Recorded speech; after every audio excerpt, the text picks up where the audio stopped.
Southern Cal makes its Big Ten debut on national television against LSU. It was pretty spectacular, actually. And the defense was good, too. So good, the playoff talk is for real. Locked On Big Ten starts right now.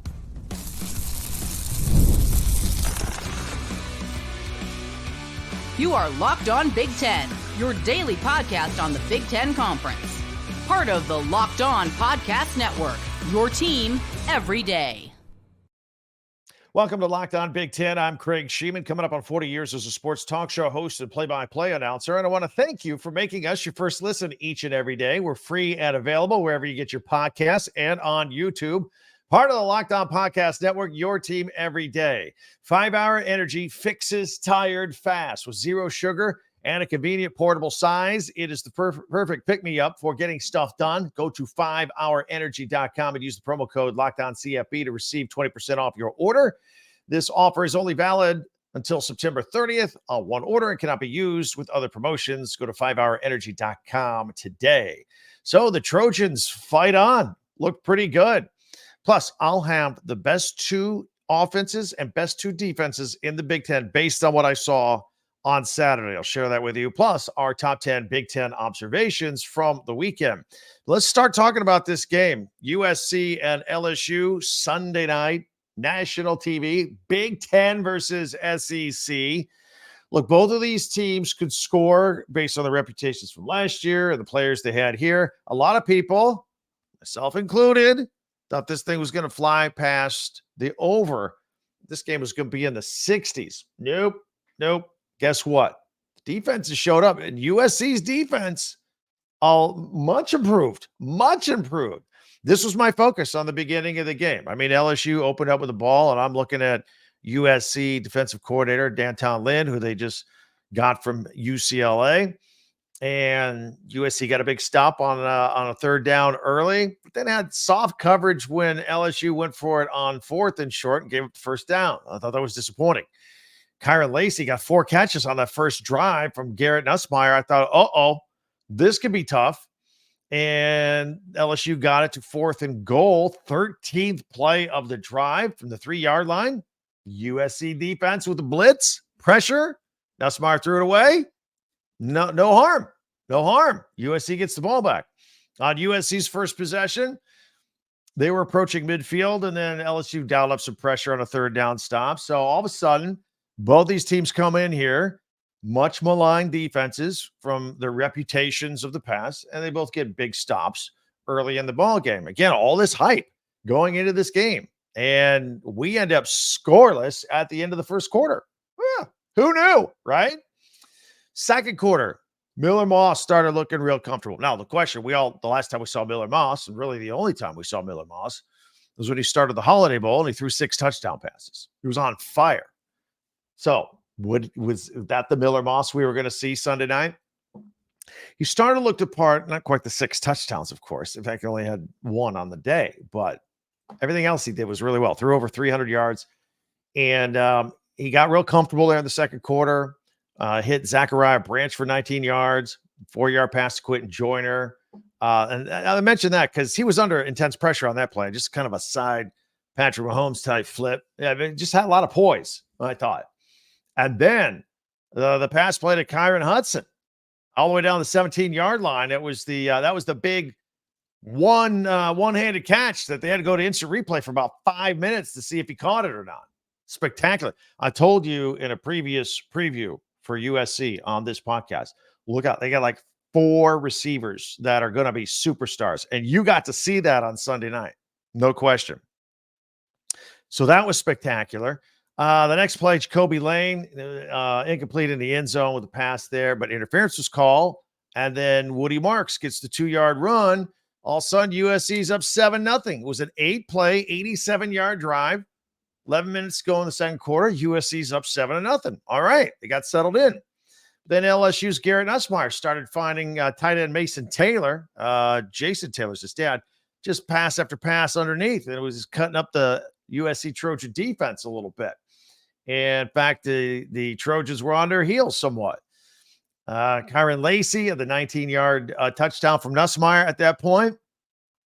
And I didn't think, by the way, on that play, the USC coverage was horrible. That pass was high in the back corner of the end zone. It was a great catch, great pass. Not much you could do about it. So we're tied at 7 with 7 minutes to go in the half.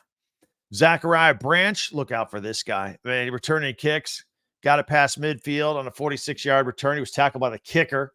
And then 6'6" wide receiver Deuce. I'm going to keep mentioning receivers, and these are all going to be amazing guys. They're loaded at wide receiver at USC.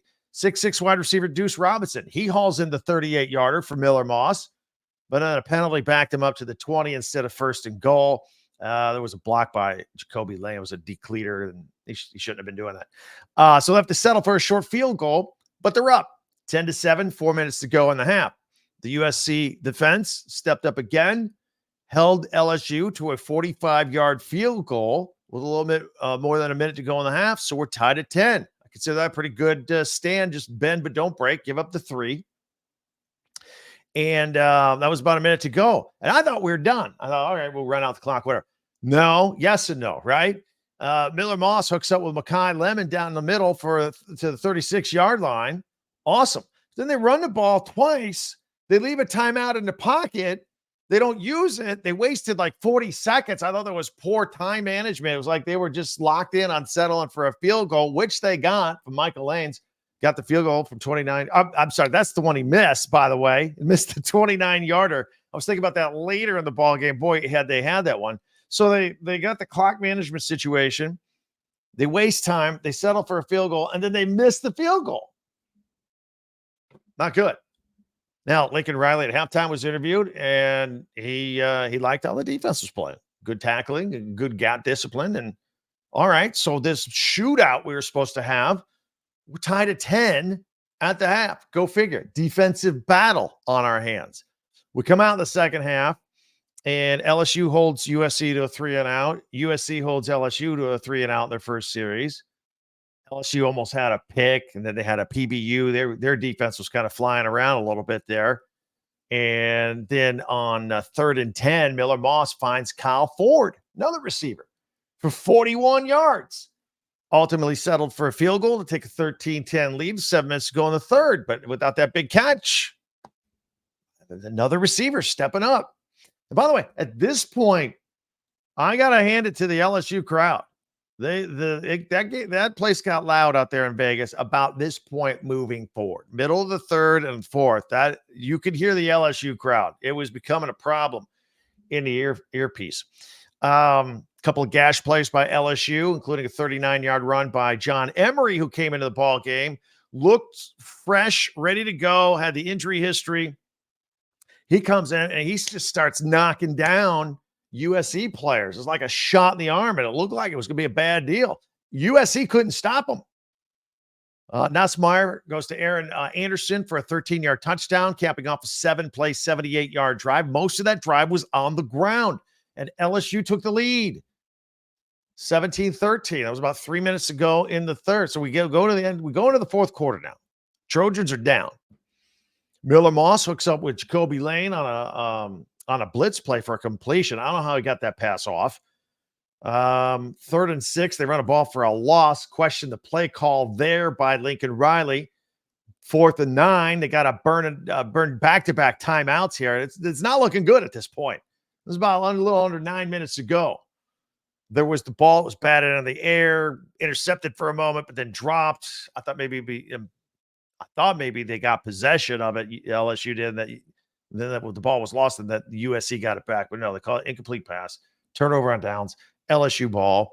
But then the Trojans defense with the maligned Trojan defense. They come out and they get a stop, 3-and-out. Boom. Critical point of the game. USC gets the ball with just under 7 minutes to go. They're down by 4. Miller Moss hooks up with Jacoby Lane on a 28-yard touchdown.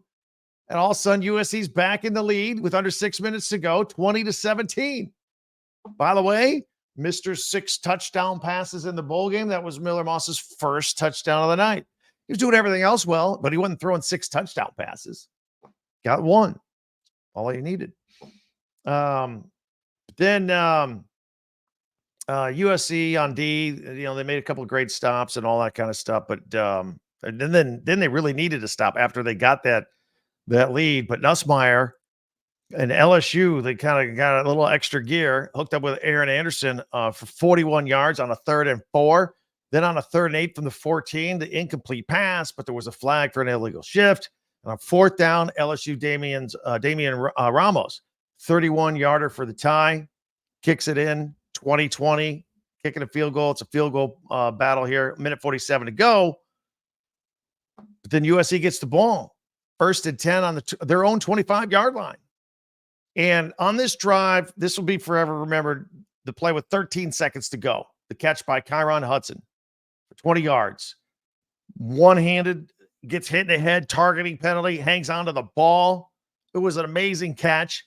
You add the 15 yards to that catch, and you're thinking, all right, chippy field goal, easy to go. But then Woody Marks runs in for the 13-yard touchdown, no field goal necessary, capping off an 8-play, 75-yard drive, 27-20. Boom.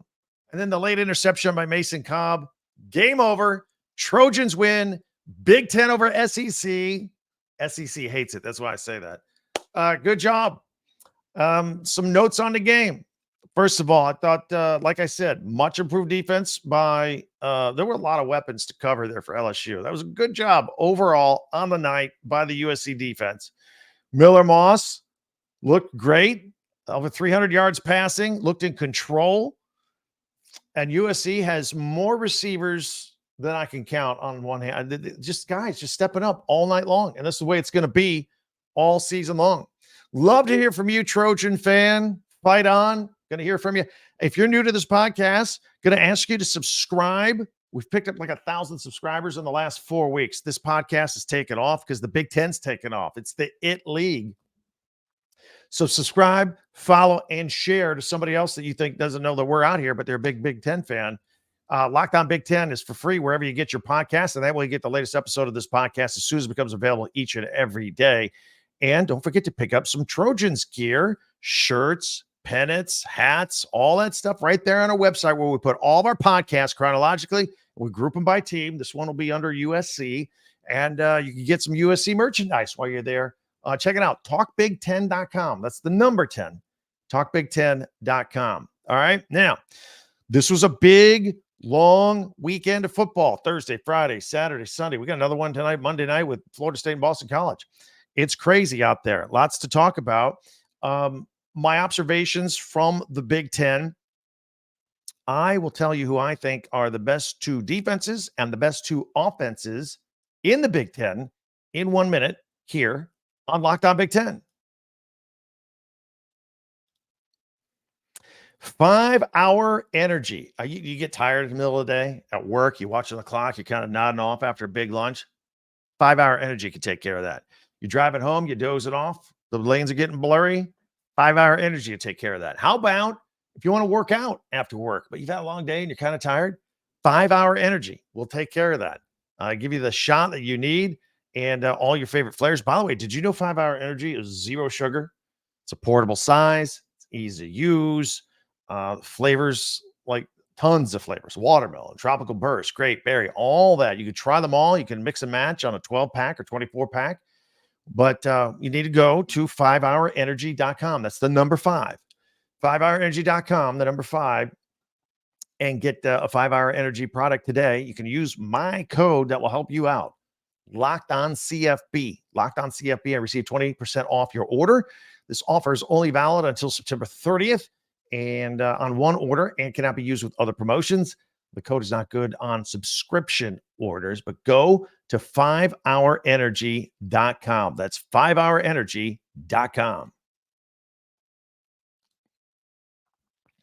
Thanks for making Locked On Big Ten your first listen each and every day, especially you everydayers out there. Meanwhile, be sure to subscribe and follow and share with all your friends here. Locked On Big Ten, your team every day. And then check out our website, talkbig10.com, for all of our other podcasts and merchandise.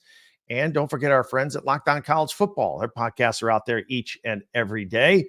And we all kind of help each other out with all the experts from all the Locked On schools and the Locked On conferences, ACC, Big 10, Big 12, SEC.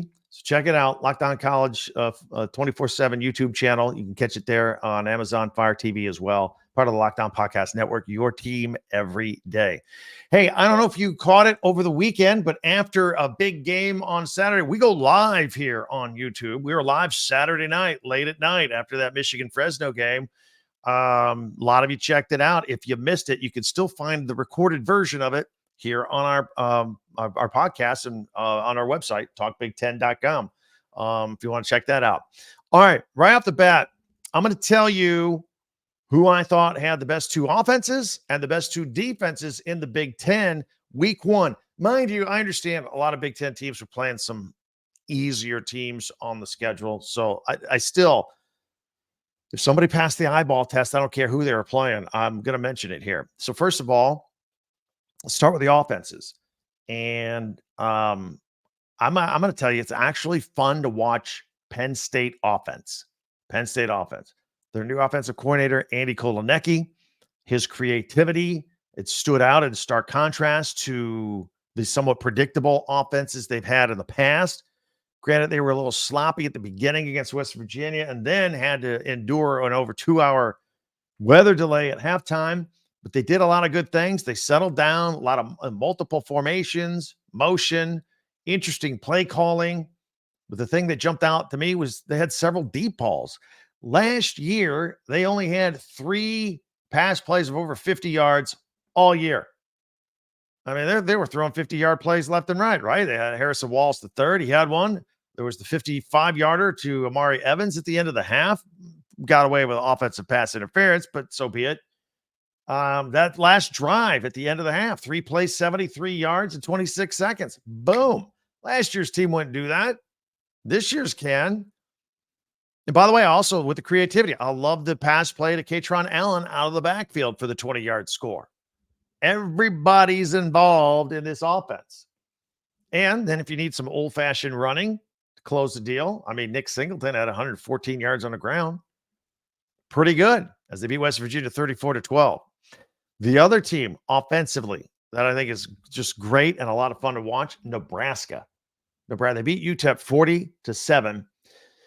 I'm going to tell you, the first time I saw a freshman quarterback, Dylan Raiola, was in the Nebraska spring game. And I remember it, and I've talked about it here on this podcast, did features on it. I thought, wow, this kid is the real deal. Man, he was the real deal. And, but I thought, okay, it's a spring game. It's a controlled situation. Maybe let's just tap the brakes a little bit and see, he's a freshman, get him against a real opponent. Maybe it won't be so easy, but opening drive, I saw everything I needed to see. Just march down the field, throwing a deep ball, throwing check downs, throwing 3/4 arm throws like Patrick Mahomes. We saw it all. He threw for 238 yards and 2 touchdowns before he sat out because they didn't need him anymore. Then you got Isaiah Nair with 6 catches, 121 yards. This is a fun offense. This is a fun offense at Nebraska, so check it out. And the 31 turnovers they had last year, all right, they only had 1, and I'm sure it's 1 too many. Dante Dowell had a fumble inside the UTEP 5, but other than that, I think the 86,000 fans that showed up at Memorial Stadium got what they wanted to see. Now, let's talk about some of the best defenses that I saw in the Big Ten. Ohio State's defense is elite. It is going to be a problem for teams like who? Everyone on their schedule. This is an elite defense. Up front, in the middle, the secondary, elite. And I realize they were only playing Akron. But again, you can see on the eyeball test, if you know football or you watch enough football over the years, spectacular. They had 5 sacks, 10 tackles for loss, and 2 interceptions. They look good in their 52-6 win over Akron. So, and then Iowa's defense, again, it's going to be good. They're going to be good again. So they had a strange game against Illinois State. It was, it was a typical Iowa game in the first half. Remember, Kirk Ferentz was suspended for this. It was 6-0 at the half. You're like, okay, Iowa, I get it. But they ended up winning 40-0. I didn't expect that. Cade McNamara with 3 touchdown passes in that one. But still pretty good. Aaron Graves had 3 sacks. Jamari Harris had an interception. And look, offensively with Tim Lester, the new offensive coordinator, they kind of still look. I know they had the 40 points, but, their tight end was still their leading receiver. That hasn't changed. Luke Lachey had 6 catches for 63 yards. But I think it's okay that you can have the same formula as last year. Great defense. Don't make mistakes. Take care of special teams. And you get a little offense here and there, and you can nudge your way across the goal line, and you can win football games. They're going to win a lot of football games this year at Iowa. But anyway, I thought their defense was spectacular as well. A couple teams I had some concerns with. I don't know so much about me because I know we went live after the Michigan-Fresno game. So I didn't watch as much of the Oregon game that was going on at the same time. I'll catch up with them. I love talking about Oregon. I love watching Oregon. We talk about Oregon here all the time, but I was kind of flipping back and forth. Fans seemed upset. Oregon fans seemed upset that they only beat Idaho by 10, 24-14. Wasn't as high flying as they thought. All right, we'll see. It's week 1. And then Fresno State of Michigan, some concerns. For 3.5 quarters, that did not look like Michigan football. Now, the last half of the fourth quarter, that looked like last year's team. And they won a lot of their games in September last year by like 32-10, 32-9, 32-7, those kind of scores. They won 30-10. So we'll see. Sharon Moore gets his first win as the head coach of the Michigan Wolverines. So we'll see how that goes. The running game was not as spectacular as I thought, although it picked up in the fourth quarter. They don't have a receiving threat.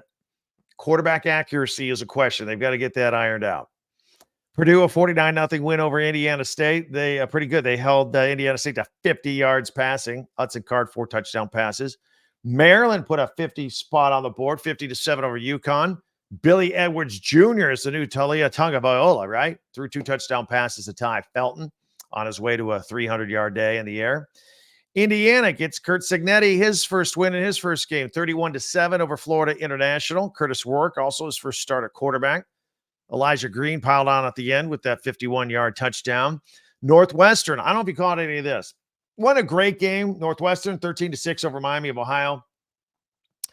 In fact, they needed a late interception to seal that game by Robert Fitzgerald. But did you see any of the Lakeview cutaways going to commercials with their new makeshift stadium right on the shores of Lake Michigan? It was gorgeous. It was gorgeous. Very nice.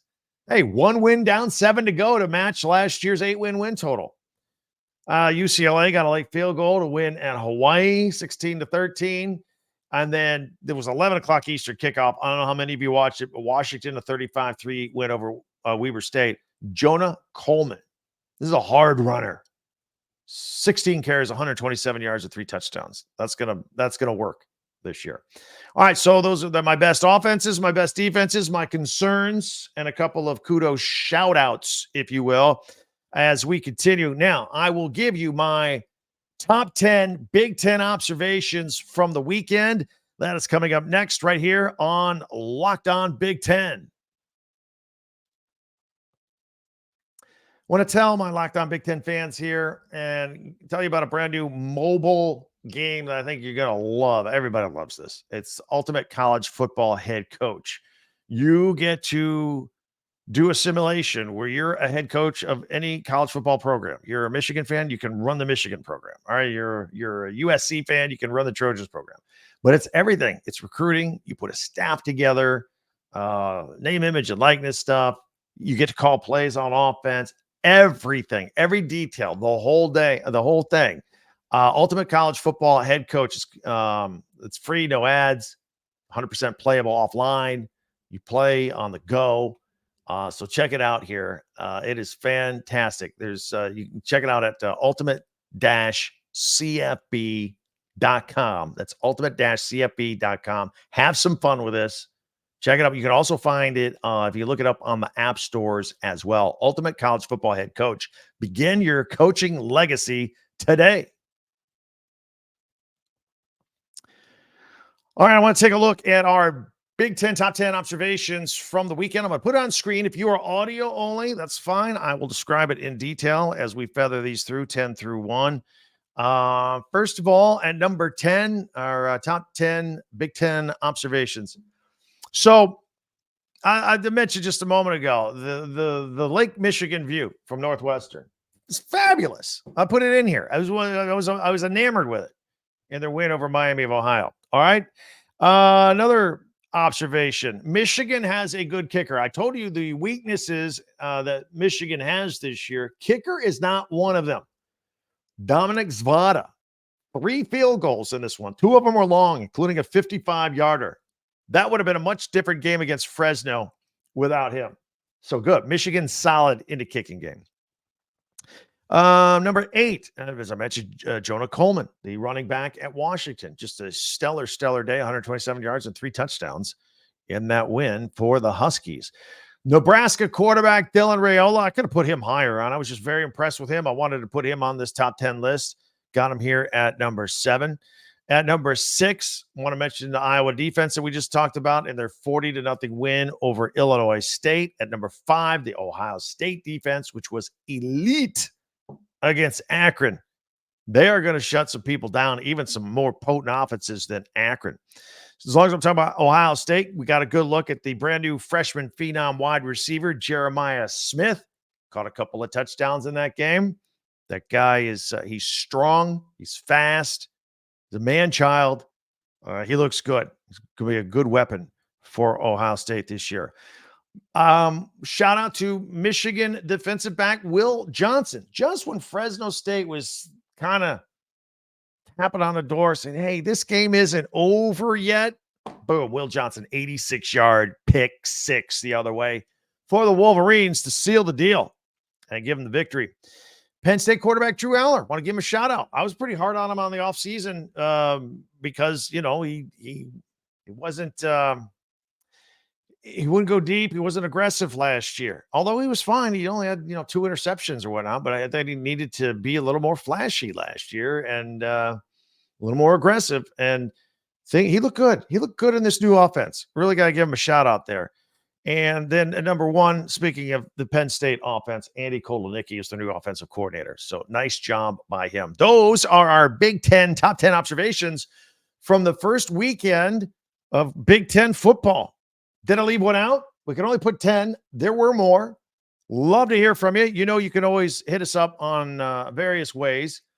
Interact with me on Twitter or X at TalkBig10, number 10. Don't forget our website, TalkBig10. That's the number 10, TalkBig10.com. There's even an email in there. And then your comments on YouTube, especially if you guys like going back and forth with your rivals on that. That's always fun. No matter what you do, subscribe, because it's free and there's no other information required, and that helps us, and you and I are on the same page for the rest of the Big Ten football season. You won't miss a thing. Subscribe and follow and share this podcast right now on your favorite podcast app, and you'll get the latest episode of Locked On Big Ten as soon as it becomes available each and every day, whether you're on audio only or video. Every single morning we are out there. Invite you to check out another listen and check us out. You can always go to our website, talkbig10.com, where we put all of our podcasts, and grab some merchandise for your favorite school while you're there.